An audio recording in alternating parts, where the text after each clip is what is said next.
등산을 좋아하는 한 쌍의 여인이 산행을 하였습니다. 잠시 쉬고 점심도 먹기 위해서 좋은 자리를 찾아서 앉았습니다. 앉고 보니까 왼쪽이 조금 더 좋은 장소로 비춰졌습니다. 그래서 그 자리를 옮겼습니다. 그런데 자세히 보니까 오른쪽이 더 훨씬 아늑해 보였습니다. 그래서 다시 오른쪽으로 옮겼습니다. 그런데 맞은편을 보니까 맞은편에서 바라보는 경관이 너무 좋았습니다. 그래서 또 다시 맞은편으로 옮겼습니다. 자리를 옮기면서 이제 그 자리에서 쉬어야 되겠다 이런 생각을 했는데 사람의 욕심이 끝이 없었습니다. 다시 아래쪽을 보니까 그곳이 가장 좋은 것처럼 보였습니다. 그래서 다시 한 번만 더 아래쪽으로 옮겼습니다. 아래쪽으로 옮긴 두 남녀는 똑같은 생각을 가지고 마주보면서 쓴 웃음을 지었습니다.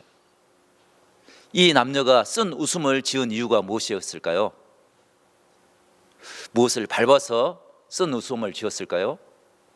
그것이 아니라 그 마지막 그 자리가 처음에 앉았던 그 자리와 같았기 때문입니다. 내가 좀 더 좋은 자리, 내가 좀 더 아늑한 자리를 찾았지만 돌고 돌아서 다시 그 자리로 왔기 때문에 그 한 쌍의 여인은 쓴 웃음을 지을 수밖에 없었습니다. 이것이 우리들의 삶의 모습이 아닌가 이런 생각을 해봅니다. 많은 사람들이 행복을 위해서 더 좋은 것, 더 나은 것, 더 좋은 여건을 찾지만 결국 그 행복의 마음은 장소에 있는 것이 아니라 환경에 있는 것이 아니라 우리의 마음에 있다는 사실을 우리에게 이야기해주는 그런 이야기인 것 같습니다. 사람들은 남들보다 더 좋은 환경이 행복한 곳이라고 생각합니다. 그러나 그것은 참된 행복을 알지 못하는 어리석은 사람들의 행복입니다. 스펄전 목사님이 그것을 두고 이런 이야기를 했습니다. 하나님께서는 촛불에 감사하는 사람에게 등불을 주시고 등불을 보고 감사하는 사람에게 달빛을 주시고 달빛을 보고 감사하는 사람들에게 햇빛을 주시고 햇빛을 보고 감사하는 자들에게 영원히 지지 않는 하나님의 은혜의 빛을 보여주신다라고 고백했습니다. 이 고백은 어떤 의미에서는 감사라 이야기할 수 있지만 그 실상의 모습을 보게 되면 참된 행복의 모습이 무엇인지를 우리에게 깨닫게 하는 귀한 이야기입니다.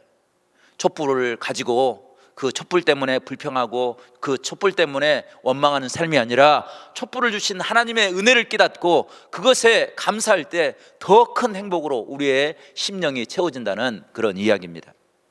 우리 교회가 한 해를 보내면서 믿음의 삶을 살아갈 때 우리 성도들의 가정 속에 이런 행복의 고백이 가득할 수 있기를 간절히 바랍니다. 우리가 치유와 회복을 구하는 이유가 무엇입니까? 그것을 통해서 우리가 하나님의 자녀라는 사실을 깨닫고 그것을 고백하면서 참된 행복을 이루며 살기 위해서입니다. 성도 여러분, 누가 행복한 사람입니까? 어떤 사람이 행복하다 만족하며 살겠습니까? 많은 사람들이 행복에 대해서 복에 대해서 이야기를 했습니다. 사서 삼경 중에 하나인 서경에 사람들의 5가지 복을 이렇게 이야기했습니다. 첫 번째 복은 오래 살면 그 사람이 행복할 것이다 라고 이야기했습니다. 두 번째 부입니다. 두 번째는 물질의 풍요로움을 누리면 그것이 참된 행복일 것이다 이렇게 이야기를 합니다. 세 번째는 강령, 강은 육체적인 건강을 이야기하고 영은 정신적인 건강을 의미합니다. 그래서 몸과 마음이 건강하면 그 사람이 행복할 것이다 라고 세 번째 복을 이야기했습니다. 네 번째 복은 유호덕, 이 말은 남에게 선을 베풀고 덕을 쌓으면 그것이 참된 복이 될 것이다 라고 이야기합니다. 다섯 번째로는 고종명, 사람이 자기의 명대로 건강하게 사는 것, 그것이 복이다 라고 생각을 했습니다. 우리 조상들은 5가지 복을 이렇게 이야기했습니다. 몸이 건강한 것이 첫 번째 복이고, 두 번째 복은 배우자, 남편을 잘 만나는 것, 아내를 잘 만나는 것, 그것이 복이다라고 이야기했습니다. 세 번째는 풍요의 복입니다. 물질적으로 풍요한 것, 그것이 복된 삶이 될 것이다 라고 생각을 했습니다. 네 번째는 좋은 직장을 갖는 것, 그래서 그곳에서 자신의 삶의 보람을 깨닫고 그리고 많은 삶의 공적을 쌓아가는 것, 그것이 복이다 생각했습니다. 마지막으로 좋은 친구를 만나는 것, 나를 알아주는 친구를 만나는 것, 그것이 복이 될 것이다 라는 생각을 했던 것 같습니다. 어떤 사람들은 이가 건강한 것, 그것이 오복 중에 하나다라고 이야기를 합니다. 저도 이가 그렇게 좋지 않아서 가끔 치과에 가보는데 참 치과에 가는 것 결코 기분 좋은 일이 아닌 것 같습니다. 이를 통해서 고생을 해본 사람, 그 사람이 아마 이런 이야기를 한 것이 아닐까라는 생각을 갖습니다. 많은 사람들이 복에 대해서 이야기합니다.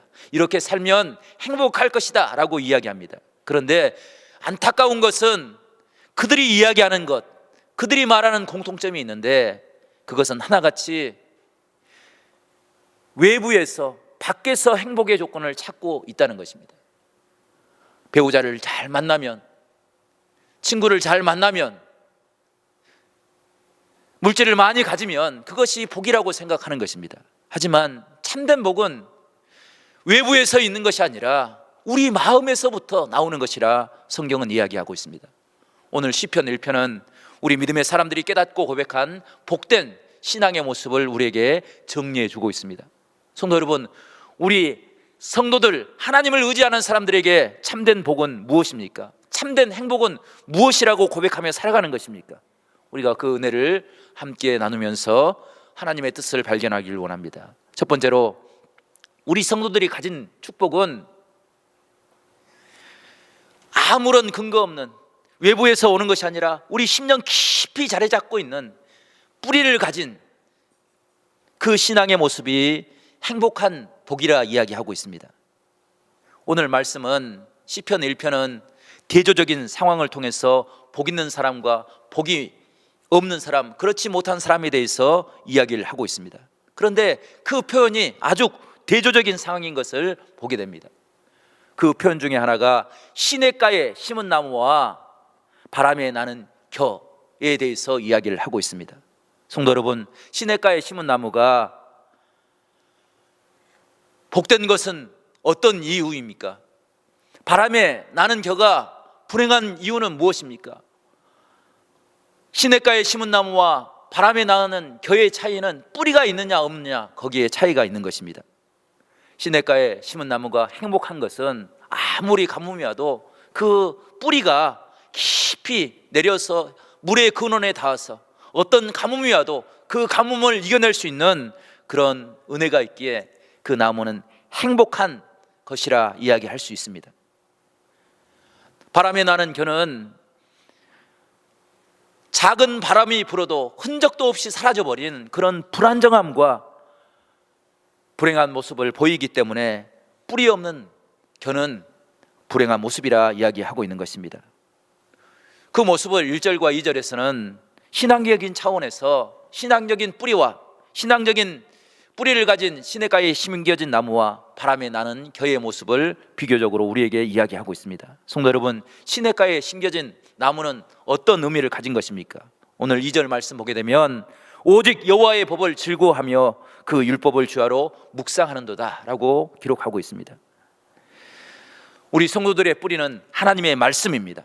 하나님의 법입니다. 하나님의 율법입니다. 그 말씀에 뿌리를 깊게 내리면 순간순간 찾아오는 모든 유혹들을 이겨낼 수 있는 그런 복된 삶을 살아갈 것을 이야기합니다. 그것이 시냇가에 심겨진 나무의 모습이라 이야기하는 것입니다. 요즘 새벽에 우리가 다니엘서를 묵상하고 은혜를 받고 있습니다. 다니엘과 사드락과 메삭과 아벳노고가 다니엘의 포로로 끌려갔습니다.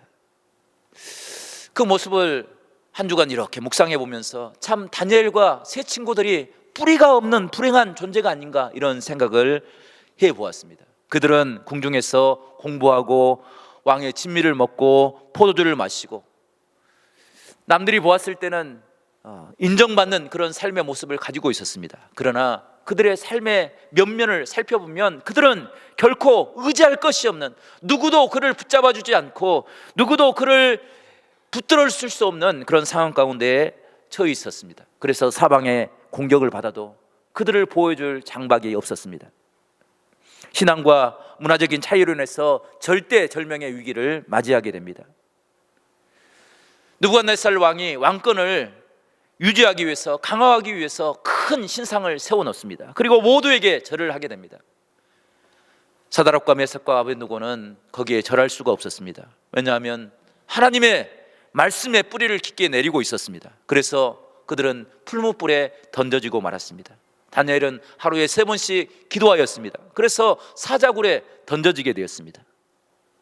우리가 다니엘서를 잘 알고 있기 때문에 던져졌다라는 그 의미가 그냥 쉽게 생각할 수 있는 것처럼 생각이 됩니다. 하지만 다니엘과 그 세 친구들이 풀무불에 사자굴 속에 던져졌다는 것은 그들에게 죽음의 형벌이 내려졌다는 것을 의미합니다.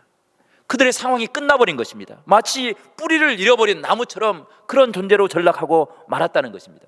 그런데 다니엘과 세 친구들의 인생에는 하나님의 은혜가 임했고 반전의 역사가 일어났습니다. 그들은 그 시련을 이겨내고 하나님의 영광을 드러내고 하나님의 살아계심을, 하나님이 온 땅을 다스리시는 은혜의 하나님이라는 신앙의 모습을 드러낼 수 있게 되었습니다.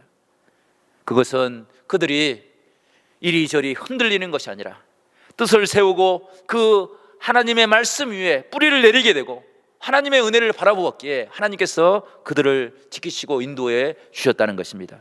오늘 1절 말씀은 그들의 신앙의 모습을 좀 더 자세하게 설명을 하고 있는데 1절은 이렇게 우리에게 이야기합니다. 복 있는 사람은 악인들의 꾀를 따르지 아니하며 죄인들의 길에 서지 아니하며 오만한 자들의 자리에 앉지 않냐고. 아멘. 성도 여러분, 복 있는 사람, 행복한 사람들은 어떤 삶을 살아가느냐? 악인들의 꾀를 따르지 아니하고 죄인들의 길에 서지 아니하며 오만한 자들의 자리에 앉지 아니한다라고 이야기하고 있습니다.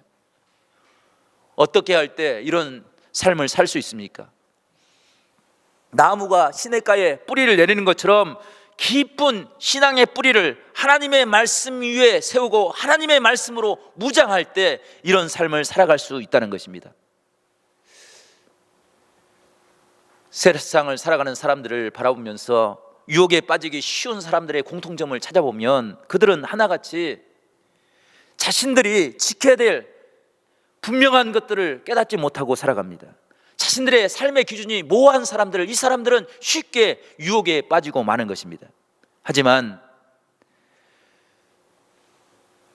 지켜야 될 것을, 내가 목숨을 걸고 지켜야 될 것이 무엇인지 깨닫는 사람은 결코 유혹에 넘어가지 아니하십니다. 하나님께서는 우리에게 귀한 말씀을 허락하여 주시고 마음을 다하여서, 목숨을 다하여서 하나님을 찾고 섬기며 의지하며 살아갈 것을 말씀하고 있습니다. 이것이 우리의 신앙의 중심이 될 때 세상의 어떤 환경 속에서도 넘어지지 않는 복된 삶을 살아갈 줄로 믿습니다. 주의 성전에 와서 예배할 때마다 우리의 중심이 세워지는, 우리의 신앙의 뿌리가 깊게 내려지는 그런 축복의 은혜가 우리 가운데 이루어질 수 있기를 간절히 축원합니다. 중국의 극동지방에 가면 그 지방에만 자라는 모소대나무라는 대나무가 있습니다. 이 모소대나무는 희귀종 대나무로서 중국에서 최고로 대우받는 그런 귀한 나무입니다. 그 나무를 일명 모주기라고 이야기하는데, 이 나무는 땅에 씨를 심게 되면 그 땅이 척박한 땅이든 기름진 땅이든 농부가 그 씨를 잘 관리한 나무든 그렇지 않는 나무든 4년 동안 그 나무가 고작 3cm밖에 싹을 틔우지 못한다고 합니다. 그것을 보면서 타지방 사람들은 어떻게 4년 동안이나 정성을 쏘는데 그 싹이 3cm밖에 자라지 않느냐고 사람들을 타박하기도 한다고 합니다. 하지만 모소대나무는 5년째가 되는 날에는, 해에는 하루에 30cm 자라는 그런 기적적인 모습처럼 자라나게 됩니다. 그렇게 해서 6주 만에 그 대나무가 무려 15m 이상 자란다고 합니다. 나무가 자라게 되면 순식간에 아무것도 보이지 않았던, 고작 3cm밖에 자라지 않았던 그 땅이 울창한 대나무 숲으로 들어서게 됩니다. 많은 사람들이 그것을 보며 탄식을 한다고 합니다.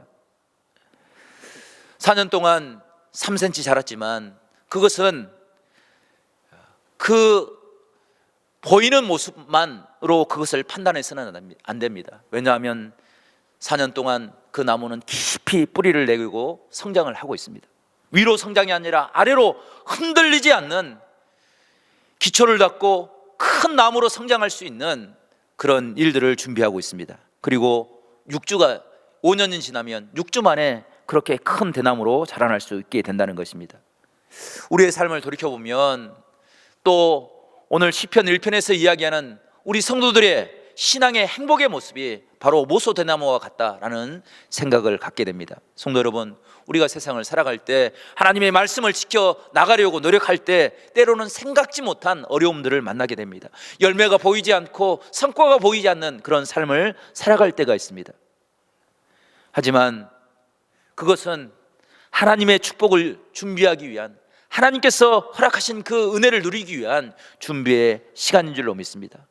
인내로 때를 기다리면 하나님께서 놀라운 열매를 우리에게 허락하여 주실 것을 믿습니다. 당장 우리의 눈에 보이지 않는 일들, 당장 포기하고 싶고 절망하고 싶은 그런 상황에 처해 있다 할지라도 지금 이 시기는 우리가 하나님의 열매 맺는 시기를 준비하는 하나님의 은혜의 시간인 줄로 믿습니다. 하나님께서 허락하실 아름다운 축복을 바라보면서 그 은혜를 소망하면서 오늘 하루를 인내하며 살아가는 우리 모두가 될 수 있기를 간절히 축원합니다. 믿음의 뿌리를 내림으로, 하나님의 은혜를 바라봄으로, 하나님께서 우리에게 허락하실 그 은혜를 소망함으로 우리의 삶이 흔들리지 아니하고 하나님의 영광을 드러낼 수 있는 복된 삶이 될 수 있기를 간절히 축원합니다. 두 번째로, 성도의 행복은 하나님께서 인정해 주심을 통해서 내 심령이 거듭날 때 우리가 참된 믿음의 행복을 소유할 수 있게 되는 것입니다. 믿음의 삶은 오늘 하루 내 환경에서 어떤 일이 벌어졌느냐, 그것도 중요하지만 내 심령 가운데, 내 마음 가운데 하나님의 말씀이 어떻게 역사해서 내 삶이 어떻게 거듭나느냐, 거기에 참된 의미가 있는 줄로 믿습니다. 오늘 8절 말씀 보게 되면 8절은 이렇게 기록을 하고 있는데 우리 8절 말씀을 저와 여러분이 함께 읽어보겠습니다. 8절 말씀입니다. 시작. 무릇 의인들의 길은 여호와께서 인정하시나 악인들의 길은 망하리로다. 아멘. 성도 여러분, 의인들의 길은 하나님께서 인정하신 길이 된다라고 기록하고 있습니다. 하지만 악인들의 길은 하나님께서 그들을 인정해 주지 아니함으로 멸망의 길을 걸어갈 수밖에 없습니다. 이 말씀을 다시 한번 시편 1편의 전체적인 말씀으로 정리를 해보면, 복 있는 사람들은 하나님의 말씀에 뿌리를 깊게 내림으로, 그것을 하나님께서 인정해 주심으로 시험에 들지 아니하고 하나님의 복된 삶을 살아갈 수 있습니다. 하지만 하나님의 말씀에 뿌리를 두지 않는 사람은 결코 형통의 길을 걸어갈 수 없습니다. 그들은 곧 멸망의 길, 심판의 길, 불행의 길을 걸어갈 수밖에 없다라는 이야기입니다. 그런데 오늘 8절의 말씀 중에 우리가 주의 깊게 살펴봐야 될 한 단어가 있는데 그 단어는 하나님께서 인정하신다라는 인정의 단어입니다. 이 인정하심은 그냥 단순히 바라보고 인정해 주는 것으로 끝나는 것이 아니라 하나님께서 보호해 주시고 그를 책임져 주신다라는 그 의미까지 포함되어 있습니다. 그래서 공동번역에서는 오늘 8절 말씀을 이렇게 번역을 하고 있습니다. 악한 자의 길은 멸망에 이르나 의인들의 길은 여호와께서 보살피신다라고 기록하고 있습니다. 성도 여러분, 하나님께서 보살펴 주시는, 하나님께서 책임져 주시는, 하나님께서 인정하실 때 그 삶을 하나님께서 보호해 주신다라고 우리에게 말씀하고 있는 것입니다. 창세기 39장을 보게 되면 하나님께서 보호하시는 은혜의 삶을 살았던 한 사람을 우리에게 소개하고 있는데 그 사람이 바로 요셉입니다. 요셉이 16세에 애굽으로 팔려가서 종의 삶을 살았습니다. 애굽으로 팔려갔다는 것은 다니엘처럼 그곳에 가서 무언가를 배우거나 특별한 일을 위해서 팔려간 것이 아니라 정말 자유를 다 잃어버리고 노예처럼 끌려가서 주인의 명령에 절대적으로 순종하는 그런 불행한 삶을 살아야 했습니다. 그 삶은 요셉의 자라난 환경과 너무나도 큰 차이가 있었습니다. 요셉은 채색 옷을 입고 아버지에게 가장 사랑받는 존재로 살아왔습니다.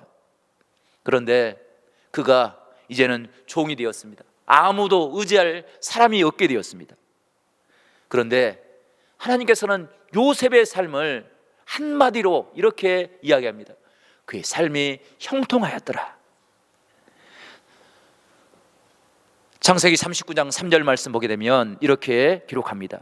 그 주인이 여호와께서 그와 함께 하심을 보며 여호와께서 그의 범사에 형통하게 하심을 보았더라. 아멘. 성도 여러분, 그가 종으로 노예로 살아갔습니다. 아무런 자유함도 없습니다. 그런데 그의 길을 그의 주인이 보니까 형통하구나. 그의 모든 일들이 정직하고 형통하고 행복한 삶을 살고 있었다는 것입니다. 성도 여러분, 하나님이 보살펴서 형통의 길을 걸어갔다는 것은 세상 사람들이 이야기하는 성공을 의미하지 않습니다. 성공을 의미했다고 한다면 요셉은 애굽에 갔을 때부터 총리로 높은 지위를 가져야 그가 성공한 사람이라 이야기할 수 있을 것입니다. 그런데 요셉의 삶을 살펴보면 결코 그렇지 않습니다. 그는 여러 번 실패를 경험했습니다. 그는 누명을 쓰고 감옥에 갇히는 어려움을 겪게 되었습니다. 자기 주인 보디발에게 버림받는 그런 감옥의 삶을 살았습니다. 감옥에서도 꿈을 해석해 줘서 뭔가 소망을 붙잡을 만했습니다. 그런데 술 맡은 관원장은 요셉을 잊어버리고 말았습니다. 그 기간이 2년이라는 시간이 지날 만큼 감옥에서 힘들고 어려운 시간들을 보냈습니다. 그런데 그 삶을 하나님께서는 형통의 길이라고, 요셉의 형통의 길이라고 이야기합니다. 요셉이 비록 감옥에 있었지만 그는 하나님과 함께 하나님이 보살펴 주시고 하나님께서 인도해 주셨습니다. 그것을 요셉의 행복이라고, 요셉이 경험했던 행복한 삶의 모습이라고 성경은 우리에게 이야기해 주고 있는 것입니다. 성도 여러분, 우리의 삶 가운데도 하나님께서 보살피시는 은혜가 있기를 간절히 축원합니다. 우리가 어떤 인생의 길을 걸어간다 할지라도 그곳에 함께 하신 하나님, 그 삶의 문제에 함께 하셔서 우리를 선한 길로 인도하시는 능력의 하나님을 우리 모두가 만날 수 있기를 간절히 축복합니다. 하나님이 흥크러진 우리의 삶의 자리를 풀어주시고 눈물의 골짜기로 지난다 할지라도 하나님께서 우리와 함께 하심으로 하나님이 채우시는 복된 은혜를 우리 모두가 만나며 고백하며 살 수 있기를 간절히 축원합니다. 유럽을 제패하고 권력과 영광과 부귀를 손에 내었던 나폴레옹 황제는 그가 귀양살이를 했던 센트 헬레나 섬에서 자신의 삶을 돌아보면서 이렇게 이야기했습니다. 내 인생 중에서 행복했던 날들은 불과 6일도 채 되지 못한다 라고 이야기했습니다. 성도 여러분, 나폴레옹은 황제였습니다. 그리고 권력과 영광과 부귀를 누렸습니다. 그의 말년이 힘들고 어려운 유배의 삶으로 끝났지만 그의 대부분의 전성기는 전쟁에서 승리하고 싸움에서 날마다 큰 공적을 세우는 그런 영광으로 빛났습니다. 그런데 그는 자신의 삶을 돌아보면서 행복했던 날이 불과 6일도 되지 않는다라고 이야기를 했습니다. 그런 반면에 보지 못하고 듣지 못하고 말하지 못하는 삼중고를 경험했던 헬렌 켈러 여사는 자신의 삶을 돌이켜보면서 이렇게 고백했습니다. 내 생에는 행복하지 않는 날이 단 하루도 없었다.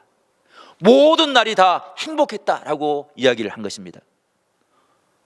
듣지 못했습니다. 말하지 못했습니다. 앞을 보지도 못하는 그런 어려움 가운데 있었습니다. 그런데 그는 도대체 무엇을 깨달았기에, 무엇으로 행복을 기준 삼았기에 단 하루도 행복하지 않는 날이 없었다라고 고백할 수 있었던 것입니까? 성도 여러분, 헬렌 켈러가 마음으로 깨달았던 행복의 참된 모습을 우리가 깨달을 수 있기를 간절히 바랍니다. 성경이 우리 성도들 향해서 하나님의 말씀에 뿌리를 내리고 하나님의 은혜를 의지하며 흔들리지 않는 삶, 그것이 참된 행복이라고 우리에게 선언해 주고 있는데, 하나님께서 보살피는 그 삶을 깨닫고 그 은혜를 의지하며 살아가는 삶이 참된 행복이라고 우리에게 말씀하고 있는데, 그 말씀의 은혜를 의지해서 우리의 약한 모습이 날마다 하나님의 은혜로 강해지는 축복을 회복하며 살기를 간절히 바랍니다. 우리의 가난하고 우리의 고통스러운 삶의 모습이 변화되어서 하나님의 부유한 은혜, 우리의 심령이 날마다 거듭나는 복된 삶을 우리 모두가 회복하며 살아갈 수 있기를 간절히 축원합니다.